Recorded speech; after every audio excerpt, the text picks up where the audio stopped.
All right, what is up, everybody? Episode 3, you made it. So, since this week is Super Bowl week, and this weekend is Super Bowl weekend, and this Sunday is the big Super Bowl, I wanted to tap into one of our favorite Super Bowl halftime stories, and that's going to be the nip slip. That's the nip slip. Oh no! Oh no! Wardrobe malfunction! I showed my little titty! Are you serious? Are you serious? So we're going to get into that. We're going to get into a little bit of who's been on the halftime shows in the past. Let's look at the stars who's been there. Let's look at the artists. Let's look at the production behind everything. Let's look into FCC getting in between all this and having a controversy. Let's look into people complaining about what's on TV. Let's look into all of it. Let's do it all today. Let's do it all in this hour. So the first page we're on here, if you're on the screenshot video here, we're looking at, let's say 1 through 10 so far. We have artists that have been at the Super Bowl halftime. So as you can see, I'm scrolling up and down this list. If you can't see it, let's just say Super Bowl 1 didn't have Mick Jagger. So Super Bowl 1 had University of Arizona and Grambling State marching bands. So it's not Gaga. It's not Lady Gaga. It's not JT. It's not Justin Timberlake. But it was also, I think, a little smaller back then. I think there was either no televised coverage or very little televised coverage, and probably almost no backing for it other than the NFL or whatever the league was called back then. Please don't call me out on that. There's been many, many big leagues for the football in America. So let's move on to the other bands that played. Grambling State again played on the second one. Florida A&M played the third. And then you have Carol Channing, which seems like was the first musician other than marching bands to play. And that was at Super Bowl 9. So after 3, it looked like they didn't even have any musical acts. And I'm not sure what they did, if they did Frisbee tricks or something from 4 to 9, or 4 to 8, excuse me. But I think that's interesting too, that they didn't even have scheduled musicians or scheduled bands to play for a certain amount of time for those. Maybe it was money. Maybe it was maybe the bands didn't want to show up. The marching bands didn't want to show up. It was just not a credible venture. And then right after Channing, you have Florida A&M again. You have and then 11, Super Bowl 11 halftime. You have a U.S. Marine Corps drill team. That's cool. Get a little bit of military love there. Ella Fitzgerald, Carol Channing again, Al Hurt. Okay.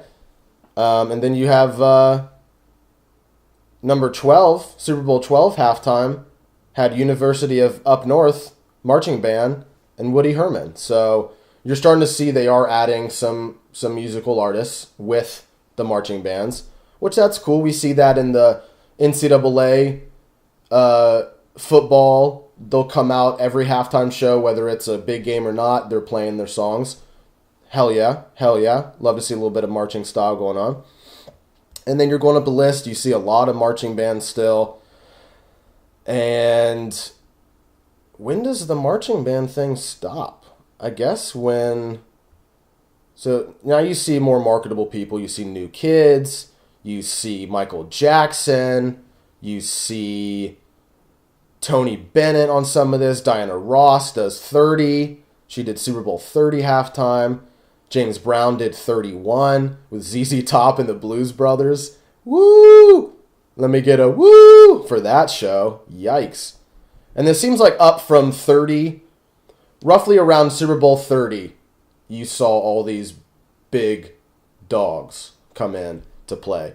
So I think what that shows is they had the credibility and they had the money to do that. They had the backing, they had the corporate dough. They had that corpo dough to get in there and to call up these big names. Hey, We need you. Where are you going to be at February, whatever? Where are you going to be at this date? We need you off your tour now because we need you to go do the Super Bowl show. And of course they're going to do it. It's great publicity. It's millions and millions of people. And people are definitely going to see you. People are definitely going to see you. And that's why, that's what I think is so funny about the Janet Jackson and Timberlake controversy with the wardrobe malfunction. I'm sorry, excuse me. Water break. That's what's interesting about the JT and Janet Jackson issue is it seems like it almost built up to that. Or if something happened previously, it just didn't get caught. I think that was the perfect timing. We're going to get into who was producing that show, who was giving money, who was doing this and that, and the repercussions of all those actions. So I'm going to go... I'm going to go to this page that talks about the Janet Jackson and Justin Timberlake controversy. The date was February 1st, 2004, and the location was Houston. The venue was NRG Stadium, and the people on the stage were Janet Jackson, Justin Timberlake, and the other artists of that halftime show were P. Diddy, Nelly, and Kid Rock. The sponsor was America Online, and the producer of that act for the halftime show was none other than MTV. I want my MTV. So even Sting's loving it. So let's go through here. If you guys have been not sports fans or not around the news at that time, it was referred to as Nipplegate. And just a quick note, I am not a fan of people adding gate or people adding a holic to all this crap. It was the nip slip. The nip slip heard around the world. The gunshot heard around the world. This is the nip slip that was heard around the world. Nip slip. So it seems like here, so let's start with this line saying the incident was ridiculed both within the United States and abroad.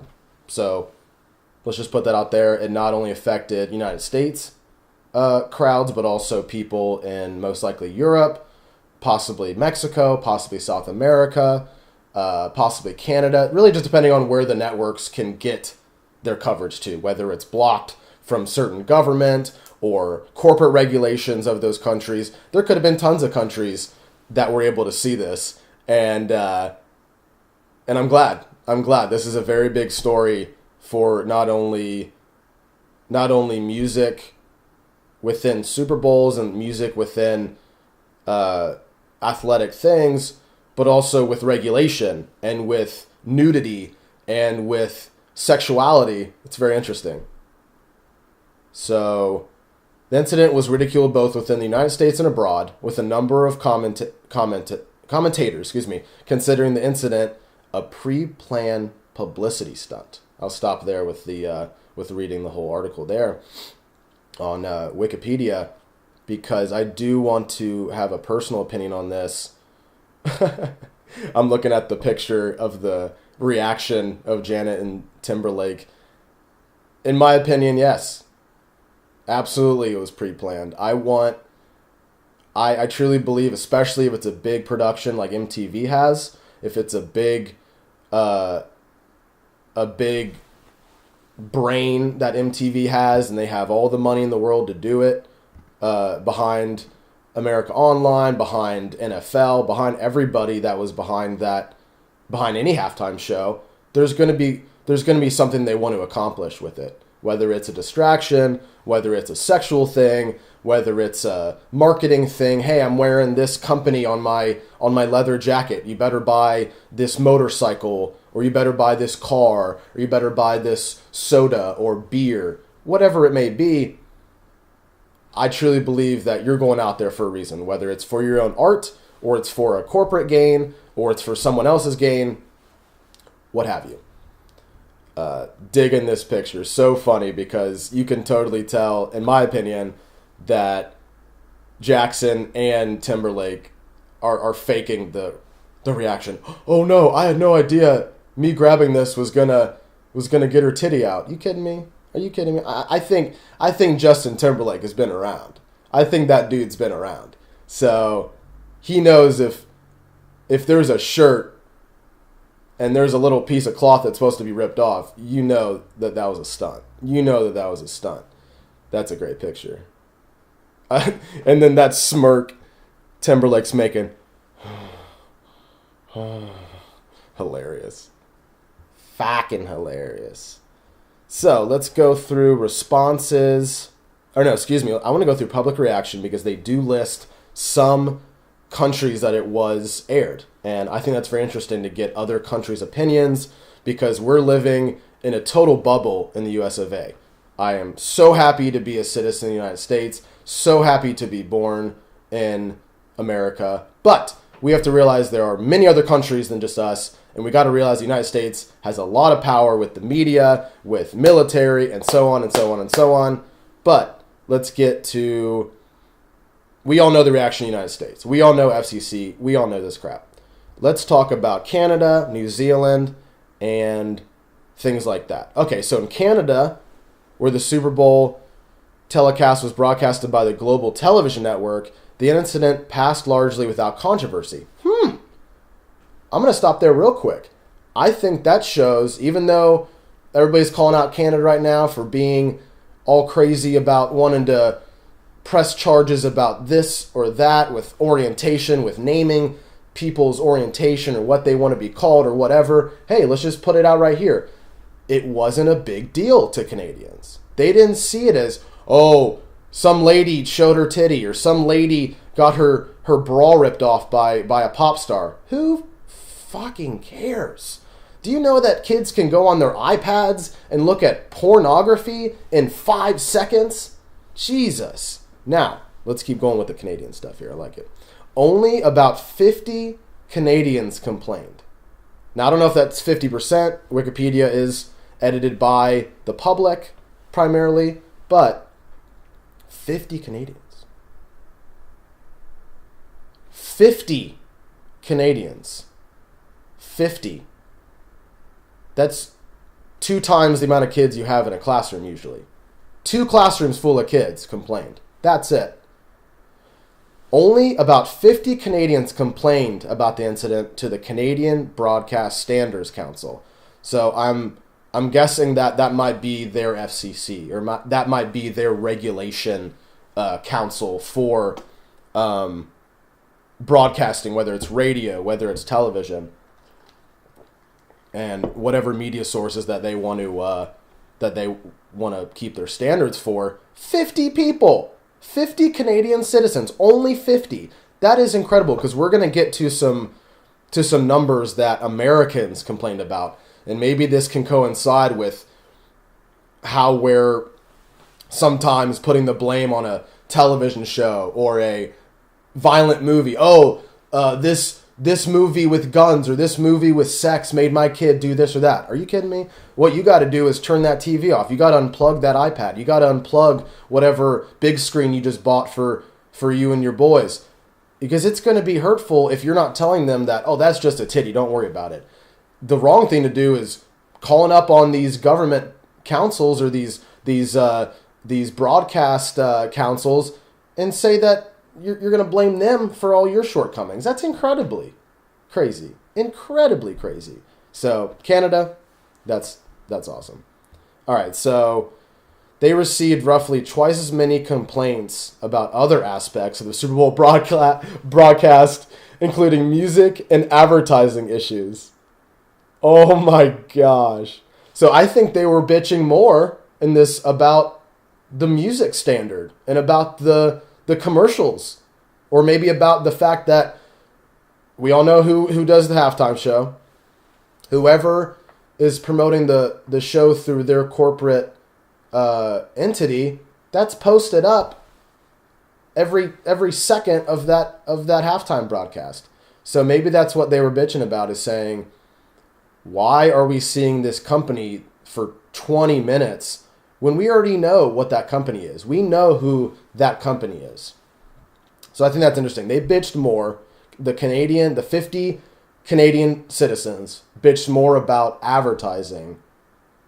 Or excuse me, the 50 Canadians complained about the incident, but roughly 100 were complaining about stuff that wasn't the nip slip. That was about the corporate stuff, that was about the music quality, and so on. Oh, here we go. I like this. Professor Robert Thompson, director of the Center for the Study of Popular Television at Syracuse University, stated, "I know many people in other countries are scratching their heads and thinking, what in the world is the big fuss over there?" That's exactly what I'm saying, bro. What I'm saying is, why is it wrong to see that on TV? And why is it wrong to see violence on TV, but yet everybody goes to a football game? Everybody lets their kid join the high school football team. Everybody lets their kid do this and that. They let them join this. They let them join that. That's a sexual thing. If you don't think that someone playing a sport or someone playing on stage or someone doing some sort of craft or something is not going to make them more attractive or more easier to socialize. What do you think socializing is? In our genetics, socializing socializing leads to procreation. And I think it's so funny that we in America, or at least some percentage of people, want to shield their kids from a lot of things. And once they're 18 and once they go to college or once they do their own thing, it's no wonder these kids are reaching to political things and reaching to certain social things as a bad thing. I think what people need to do is embrace these kind of issues and say, I think that's hilarious, and the only reason that they did that nip slip, that they did that wardrobe malfunction, is because they want people going crazy. They want Americans calling in to the FCC and saying, my daughter and my son saw this. Okay, who cares? They're going to go on the internet. They're going to go hang with their friends and go to a movie that's going to be 1,000 times worse. They're going to sneak in to a rated R movie when they're 13 and buy an animated Pixar movie and sneak into the rated R movie instead. Guess what? They're going to see a gun. They're going to see a boob. They're going to see whatever they're going to see in the movie. And guess what? That's fine. Because in reality, you need guns. At the very least to hunt. At the very least to protect yourself and someone else that has a gun.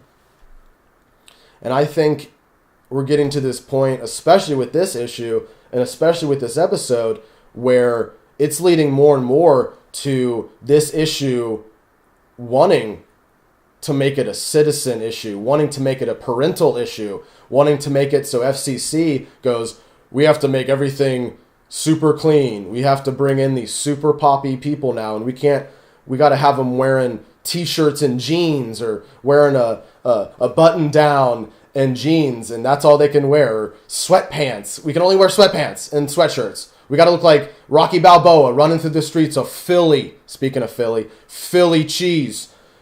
It's unbelievable.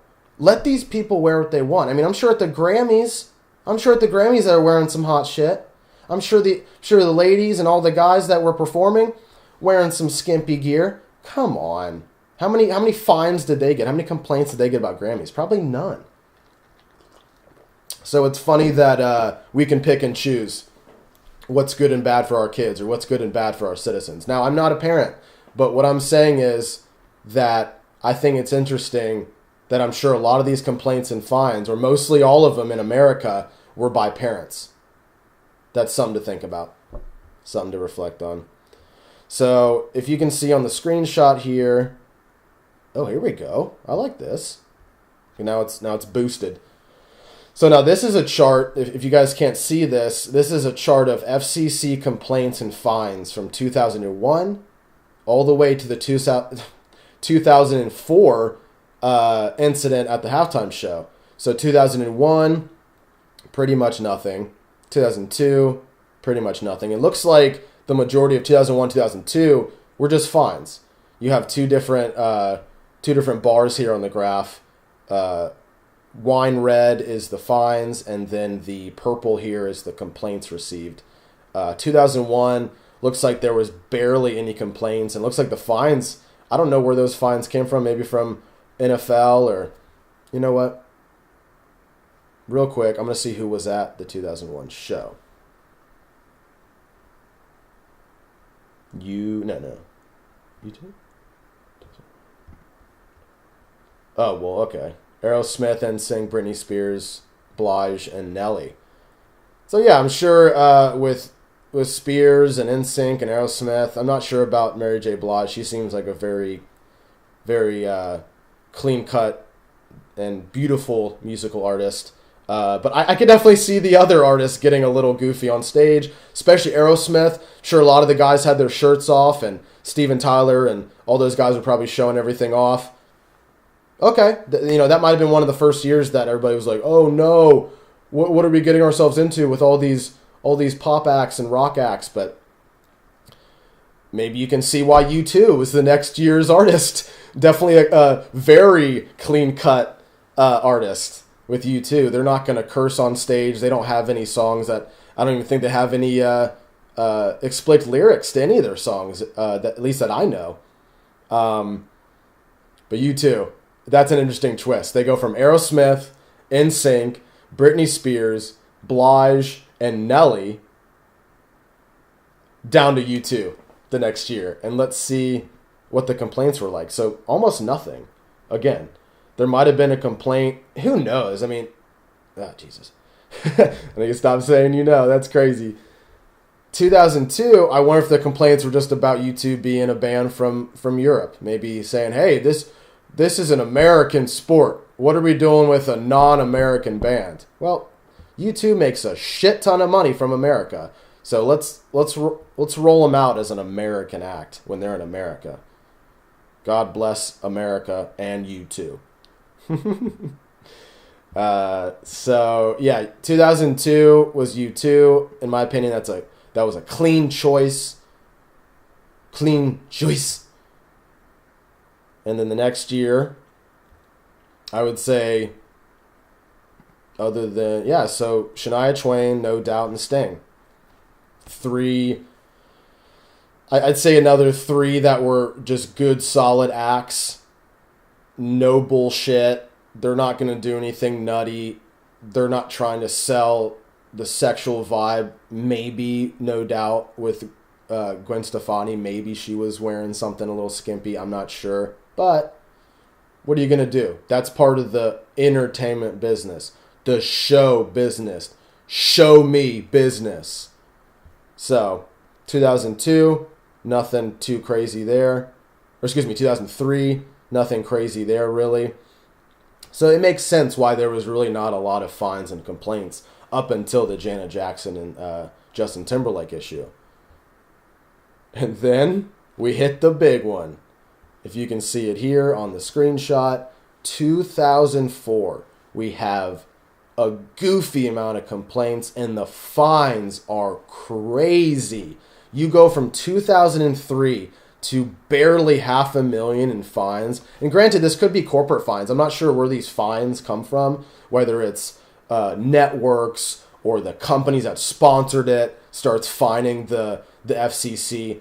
But these fines were coming in like crazy. So the complaints received were in the millions. And before that, there were either 0 complaints or very, very little.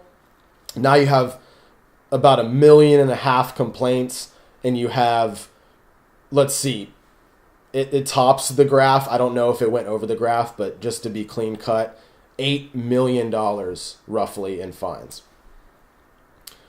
So that is hilarious. That just shows some interesting aspects of the culture. And that was 2004. I don't want to know, when it comes to other things, what they're getting fined for, whether it's a TV show, whether it's an ad, whether it's some sort of video on YouTube or something like that.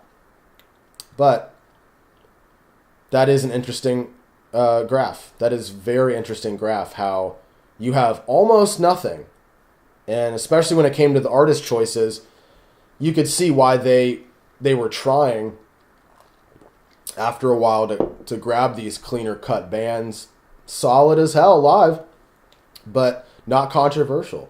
You're not going to get Bono to show his nipple. Show me your nipple, Bono. Nor would that be controversial, in my opinion. But I think it's funny that it was someone in the Jackson family, and it was somebody, the co-star to that was someone from the Mickey Mouse Club. So just brainstorming ideas on who wants to have the control in the act and so on and so forth. So let's get back to the article and let's move around a little bit around the Wikipedia. So obviously there was a lot of legal action taken here. I do have a separate article for the actual case that FCC tried to sue Janet Jackson, which I think is funny because it looks like from the just where all the sponsorship was and all the promotion and producing, I don't get why you would sue the Janet Jackson estate. I don't know if it's a state, but whatever you want to call Janet Jackson as a business entity, because she's not deceased.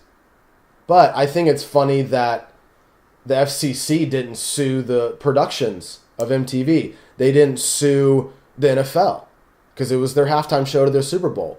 They didn't sue America Online. And that makes you wonder if maybe they were trying to do this just to mess with the music crowd and mess with the good fortunes, at least of people's successes and people's fame. And I think it's funny that they didn't at least go after the production, go after the MTV boys and girls. But it looks like here that you never know. It could have been something where they put Janet out there to try to get her. Maybe somebody at MTV or maybe somebody higher up was saying that, hey, Janet's going to come back. Oh, hey, we don't want any more Jacksons to do well. We think that family's done. We don't want them to keep going and get their royalty and get their good pay. Because it says here, following the incidents, media conglomerates involved with the broadcast who were fined by the FCC, including Viacom and CBS, their co-owned subsidiaries, MTV and Infinity Broadcasting, and Clear Channel Communications, enforced a blacklist on Jackson's singles and music videos on many radio formats and music channels worldwide. As of 2018, neither Jackson nor Timberlake are banned from the halftime show. And I'm not officially on this. I'm not on the new halftime show other than I believe Gaga is doing it this year. I did see an article saying that JT would be co-performing, but I think I just saw that pop up because I kept doing research on this incident. But I think that is interesting how they didn't touch Timberlake when it came to the blacklisting, when it came to all the channels and all the companies that were behind the broadcast, and they didn't kick him out of the halftime show. I think there was I'm sure there's a lot of bands and a lot of artists where if they showed a body part or if they said something that the corporations that were sponsoring the show didn't want, they'd be gone. They'd be blacklisted from the industries that they're in. Nobody would like them. And who knows? Somebody could be blasting out stories that aren't true, whether they're addicts, whether they're a womanizer, whether they're this political spectrum or this or that. I think that's interesting how things like this can either help you or hurt you. And who knows? My opinion is I wouldn't have known who Janet Jackson was other than some singles from back in the day if this didn't happen. So I think it helps even though there was some blacklisting going on when it came to promotion through these broadcasting companies. Sorry, I needed to get the exact words out. I think that's interesting how I'm sure she still got decent publicity from this. You heard Janet Jackson forever on the news. You heard Justin Timberlake forever on the news. And the news in general is interesting too. I bet this story was able to stretch out for months after the Super Bowl. I bet every headline news, every local city news, any news that you're watching probably was talking about this in 2004 for months, maybe till the summer. You never know. And that's why the news sources can get a little sketchy when you have super, super big stories like this. And you never know if MTV was cooking up a pot of goodies when it came to what they wanted to do and what distractions they might have wanted for not only the halftime show and also for things that might have been going on. You think about 2004. That's a couple years after 9/11. We're right into the era of getting into Iraq, getting into Afghanistan, getting into these areas that they want to find who did the 9/11 attacks. They want to find the weapons of mass destruction, which I think the distraction is the weapon of mass destruction. We got to think about what halftime shows really do.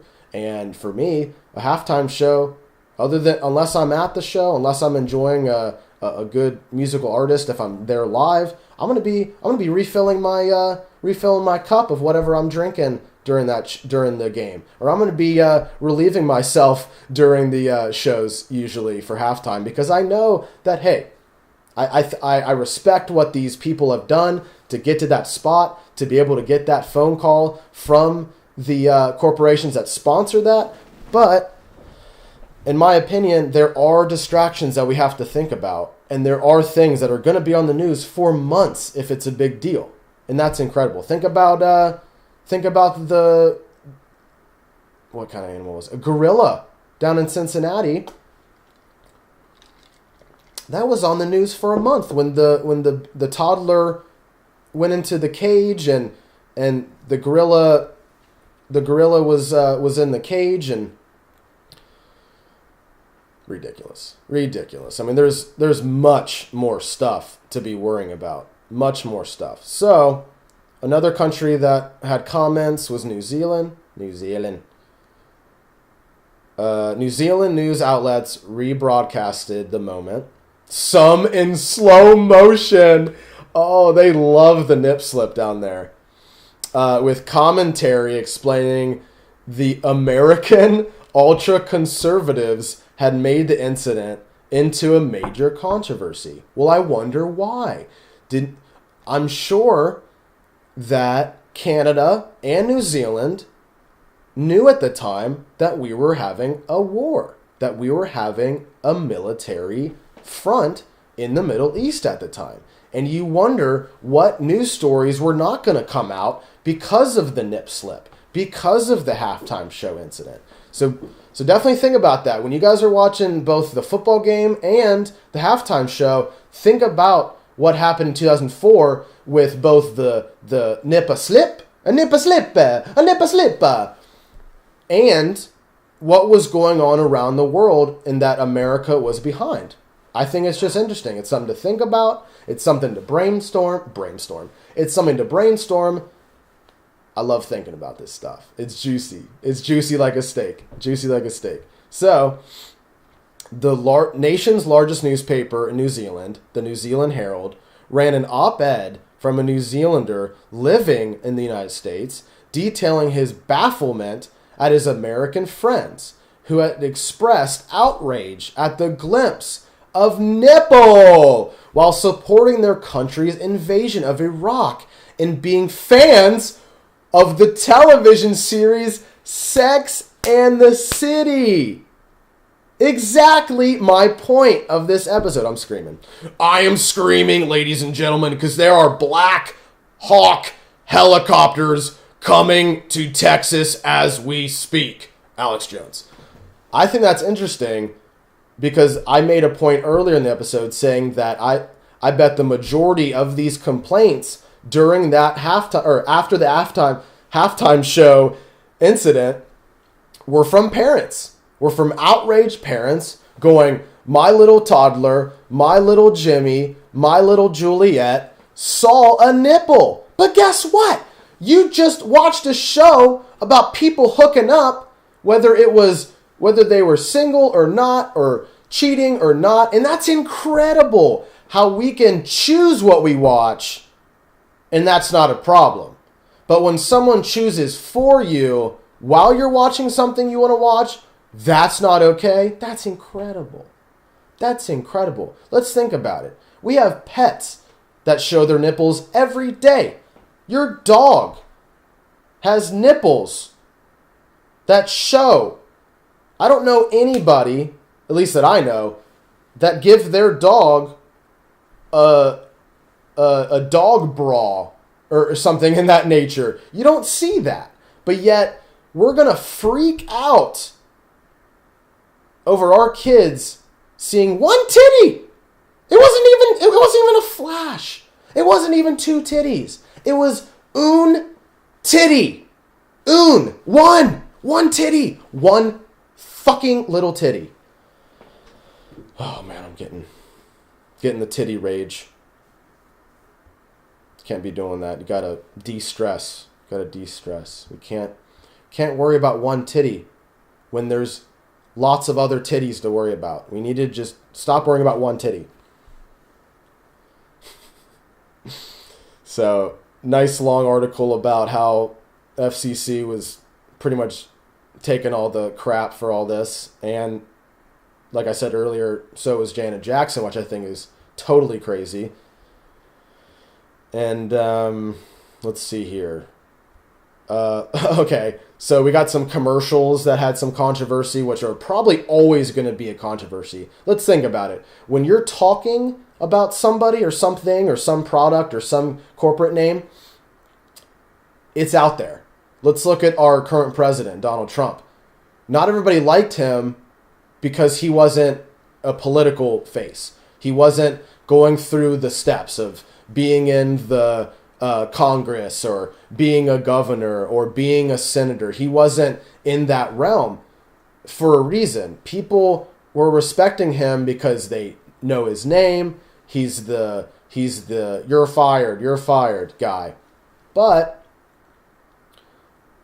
now I think we have, I don't want to bring a lot of political stuff into this because this is music mysteries and not political mysteries. But I do want to touch on publicity as a front for power, in that, yes, Donald Trump had a lot of carry of his name during the race and during all those issues of so-called womanizing and so-called disrespect and all these things. And that helped Clinton a little bit when it came to the women's rights and women voters.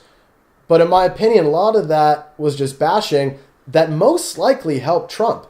How many people talked about Trump at the family dinner? How many people talked about Trump during the headline news of whatever network you're into? Or you're doing your job, or you're out on the weekend hanging out or going to the bar. Everybody was talking about Trump, whether it was a positive or negative thing, and that's a powerful thing. And that's what everybody has to think about when it comes to the football Super Bowl halftime controversy, and that no matter what happened, whether it was real or fake, whether it was conspirated before this or Timberlake was getting a little hungry, we got to look at it as, hey, whatever the objective was, they passed. They made the news for months, if not years, after this happened. I'm talking about it. And it's 2018. It was 2004. Seems like yesterday. It was 2004 when this happened. And there's still articles about it. There's still writers talking about it in the articles, on the internet, in the newspapers. There's still people having comments. And I think the reason is because it was a huge distraction for the wars that we were in, for the skirmishes. And you got to do what you got to do. Our country has backing in certain industries.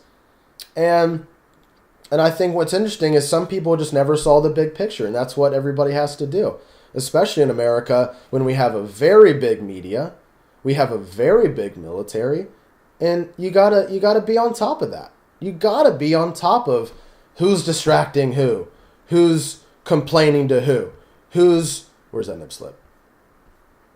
Who's nip slipping who? Because it looks to me that JT, Justin Timberlake, knew. He's looking out at the crowd like, that's right. Who wants another nip slip? And Janet Jackson looks surprised, and that could be a coinciding thing where maybe she knew that she was going to get blacklisted, or she was going to be the pawn in all this.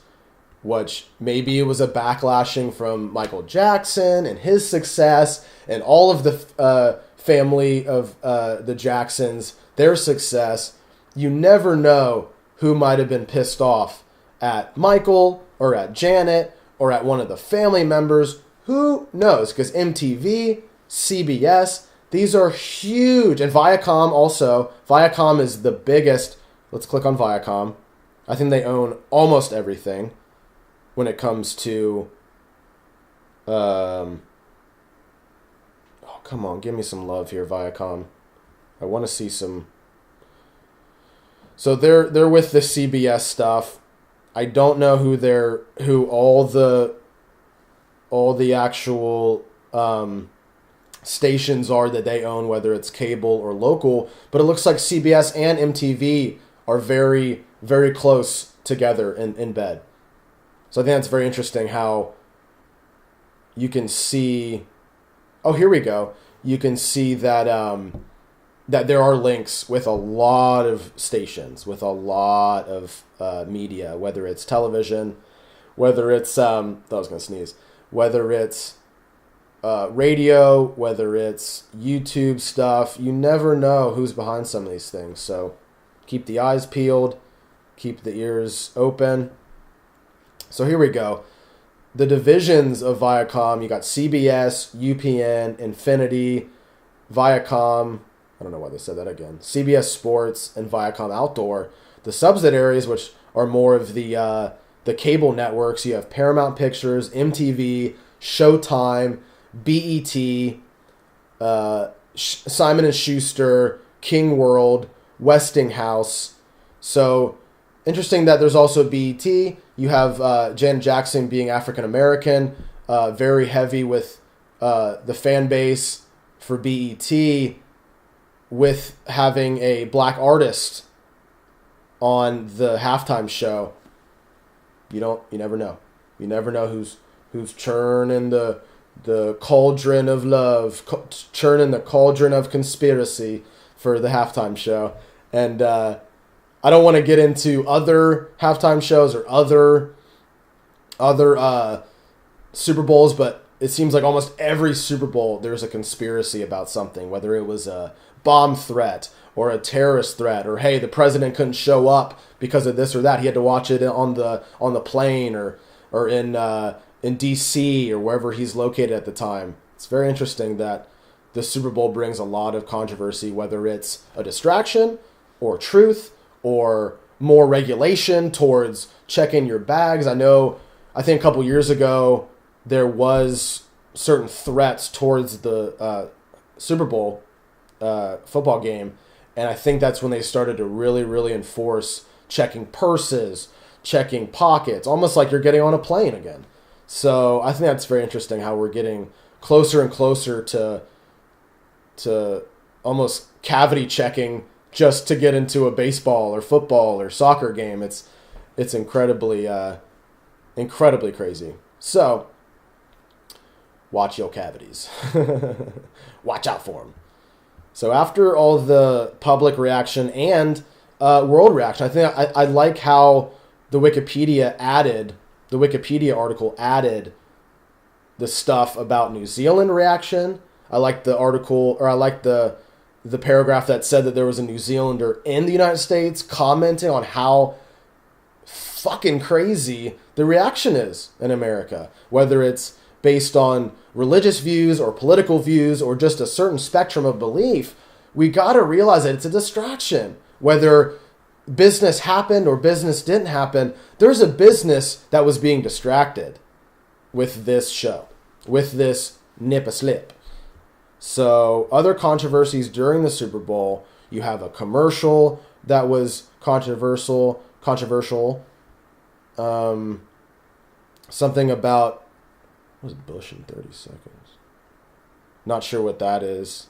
Something maybe talking about some issues with George W. Bush, which coincides with the wars and possibly this being a huge distraction for the military actions, which also leads to just athletics in general.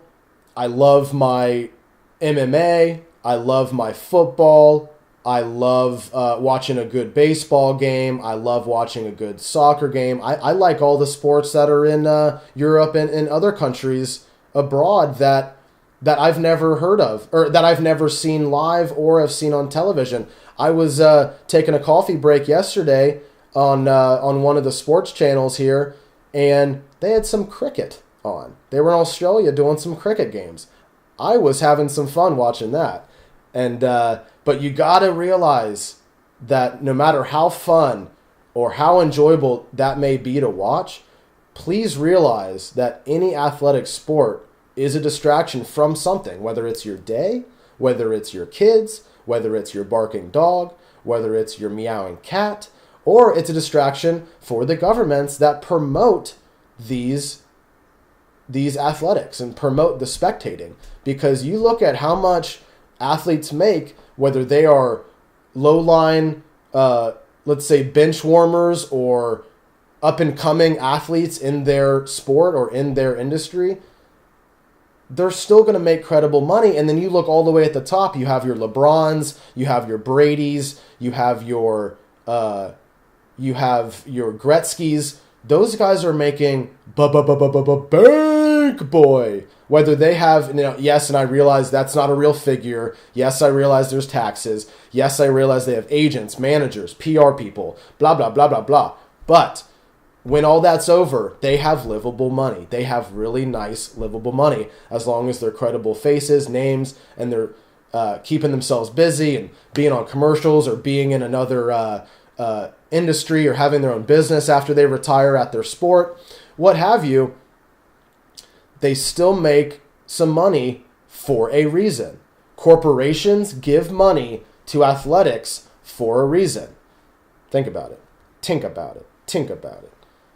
So a commercial, there was a Bush ad, George W. Bush, not Bush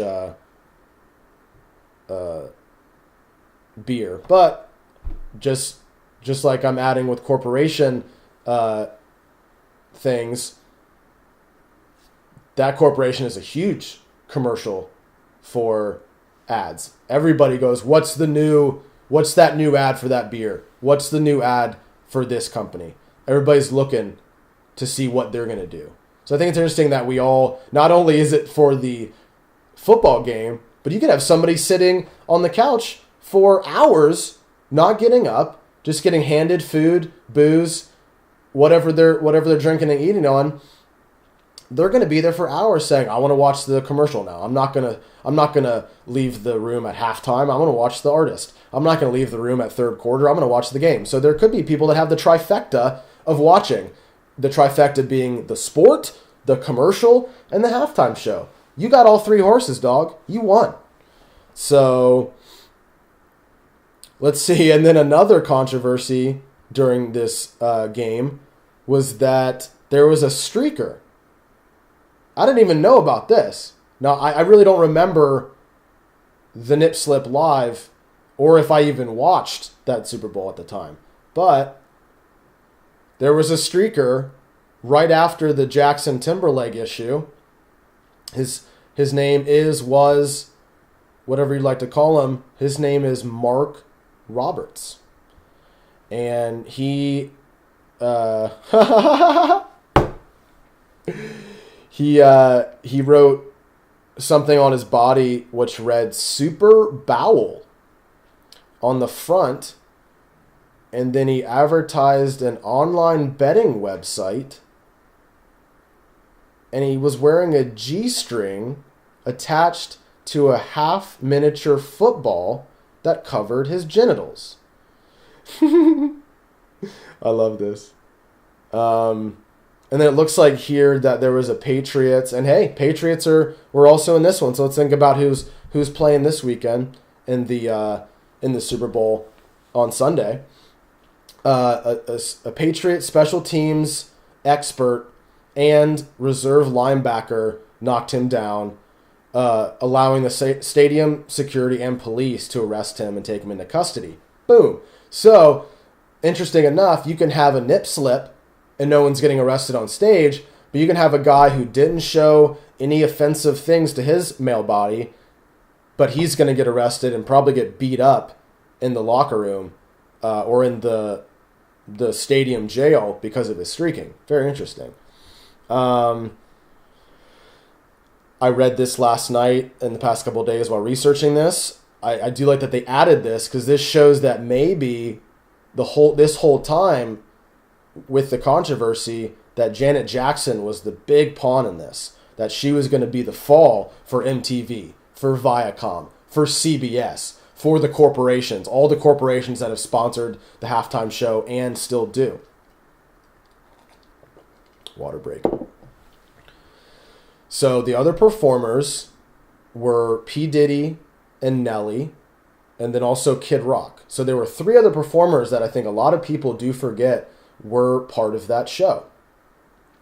So aside from Jackson's exposure, minor controversy around the show's other performances include P. Diddy and Nelly gesturing towards their crotches, stripping cheerleaders, and Kid Rock appearing in a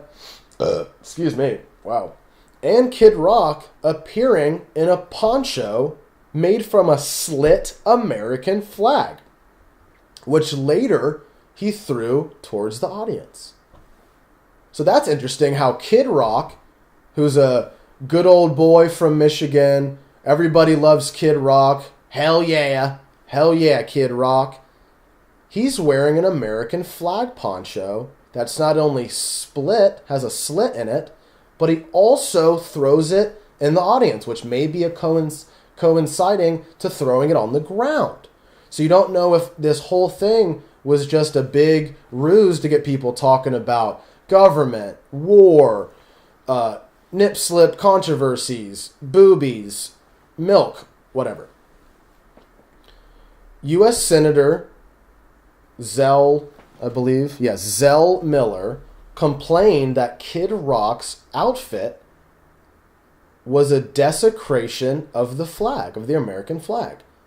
So that's interesting how one incident is not even cultural. It's not even political with the nip slip.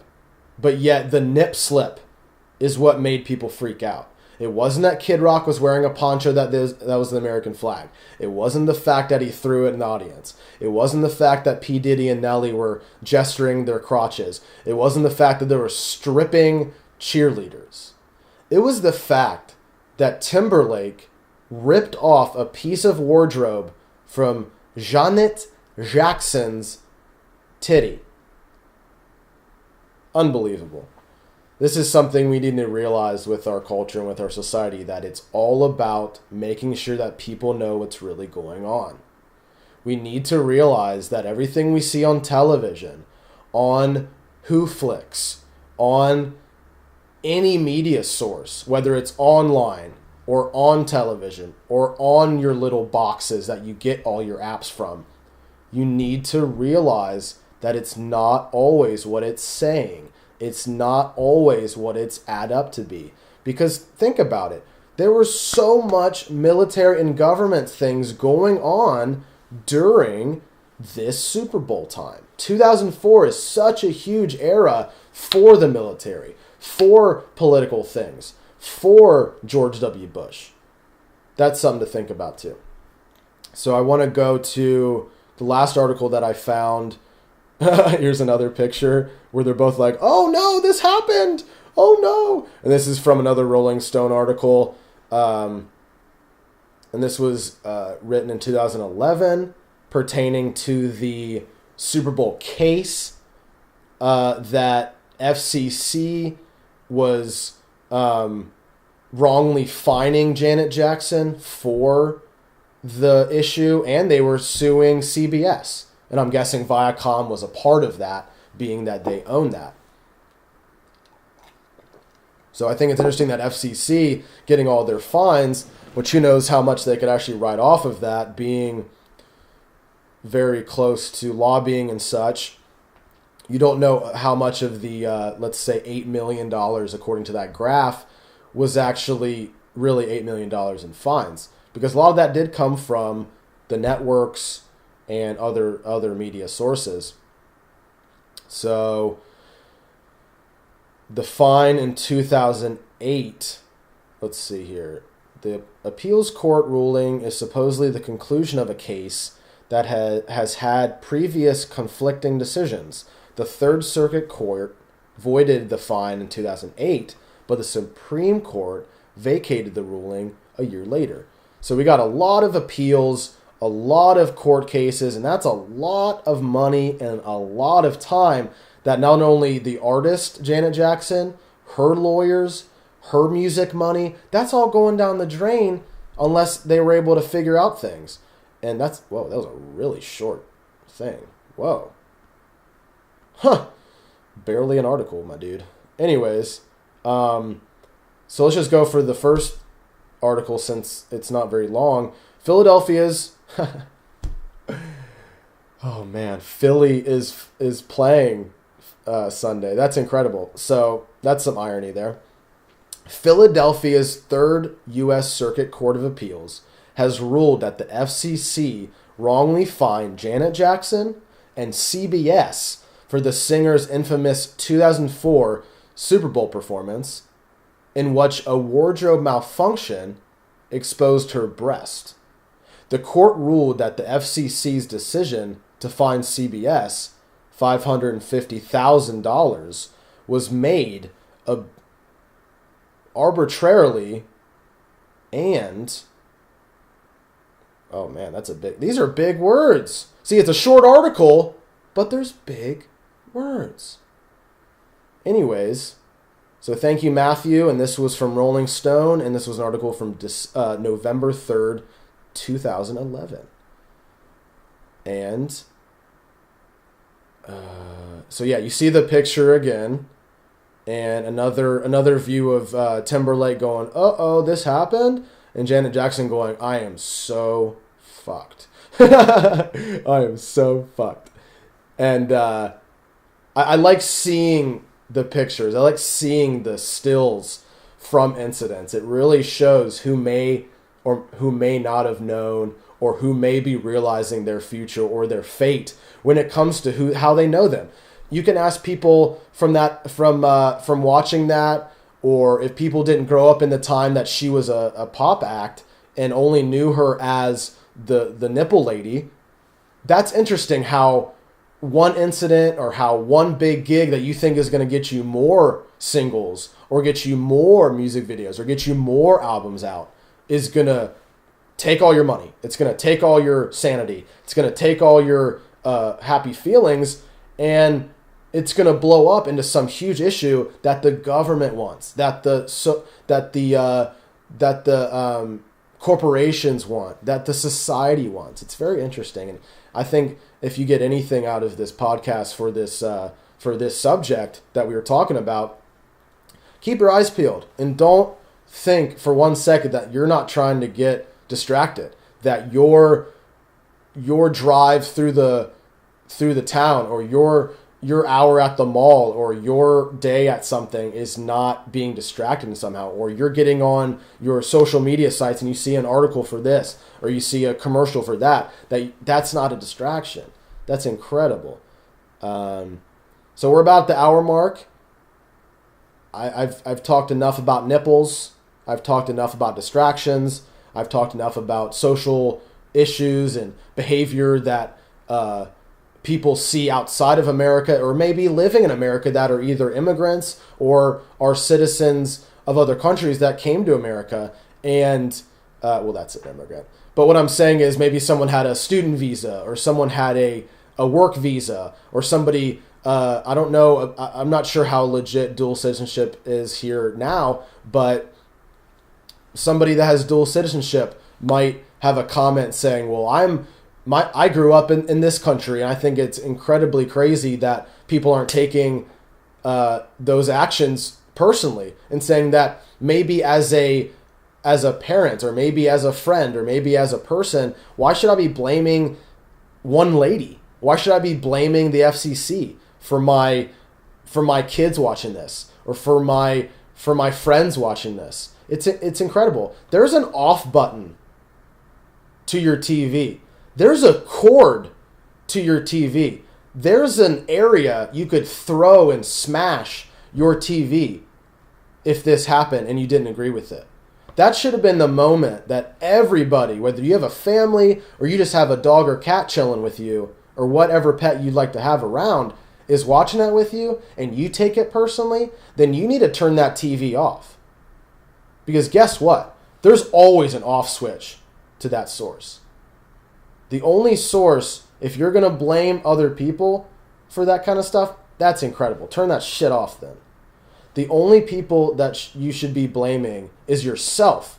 If your kids or your relatives saw that and was disgusted by it, you need to look within if something happened like that. And you need to say, why did I have that on then? Why did I invite my kids to watch the halftime show? Because guess what? Even if they're not showing a nipple or showing something going on, there's bound to be a hot butt in some pants. There's bound to be some skimpy clothing in those shows. Look at the Grammys. It's just like I was bringing up earlier. Look at the Grammys. Everybody's wearing skimpy stuff, whether they're a guy, whether they're a girl, whether they're gay, straight, whatever orientation you'd like to call yourself. That's how the industry is. It's a big distraction, and we've always had it in history. Always. Just look back. Just look back. If we're not learning from our history, we are bound to repeat it. So learn from this halftime show. And if there's another crazy, goofy incident, then we need to learn from it. And we need to say, let's dig into those news stories that aren't on the news. Let's dig into those news stories that aren't on the headline 6 o'clock, 7 o'clock, 8 o'clock news. Because guess what? They're just trying to throw you the daily crap. They're trying to throw you something, and they're trying to throw you off of your daily happiness, of your daily goals, of your daily successes. Every day is a success. So, that being said, this weekend, Super Bowl weekend, we have the New England clam chowders versus the Philadelphia Philly cheesesteaks. Just kidding. It's the New England Pats versus the Philly Eagles. I am so pumped for this game. Eagles versus Pats. Clam chowder versus Philly cheese. It's going to be a battle. Also, Saturday night, free fight again. Let's do a real quick review of the Machida fight. I don't know off the top of my head. Anders, I believe it's pronounced, will be the... Oh, can I get a website that's better than this? So Machida and Anders, or Anders, I apologize, whatever it's pronounced. It will be in Brazil, so it'll be a Brazilian fight. We'll probably see a lot of Brazilians on the card. Looks like there's a lot of women fights, so that's cool to see. I know my girl Valentina is going to be there. She's real cool. And oh gosh, can I not get a fight card on here?